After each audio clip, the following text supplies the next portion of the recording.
সেই দিনের মতো আজকেও একটু মোটা মায়ের সাথে বেরিয়েছিলাম, তবে আজকে চড়া খেতে না, আজকে বেরিয়েছিলাম একটু দরকারে। বাড়ি থেকে বেরোনোর পথেই যেহেতু বজরংবলী মন্দিরটা পড়ে, তাই বেরোনোর পথে ঠাকুরকে ধূপ আর মোমবাতি দেখিয়ে কিছু ফল মিষ্টি দিয়ে গেছিলাম। সামনে থেকে বজরংবলী ঠাকুরটা আমার এত ভাল লাগছিল না, মনে হচ্ছিল তিরিং করে ঠাকুরের কোলে উঠে যাই। ছোটবেলা থেকেই এই মন্দিরে এসে খেলা করতাম, তবে এই মন্দিরটা এত বড় ছিল না।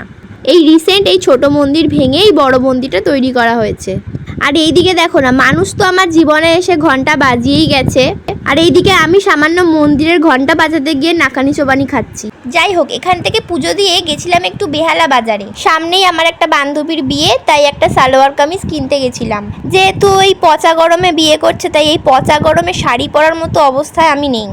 একটা সালোয়ার কামিজ কিনতে গিয়ে সারা বেহালা বাজার ঘুরেছি, কিন্তু কোথাও আমার মনের মতো সালোয়ার কামিজ খুঁজেই পাচ্ছি না। 10 বছর ঘোরার পর ফাইনালি একটা দোকানে মনের মতো একটা জামা পেয়েছি। ও মা, এটা এত বড়! গায়ে দিয়ে দেখি বাঁশের মধ্যে একটা কাপড় ফেলে রাখলে যেরকম লাগে সেরকম লাগছে। আর দিন দিন আমার চেহারাটা তো কঙ্কালে পরিণত হচ্ছে। যাই হোক, 120 টাকার জামা পরে গেছিলাম 2100 টাকার জামা কিনতে।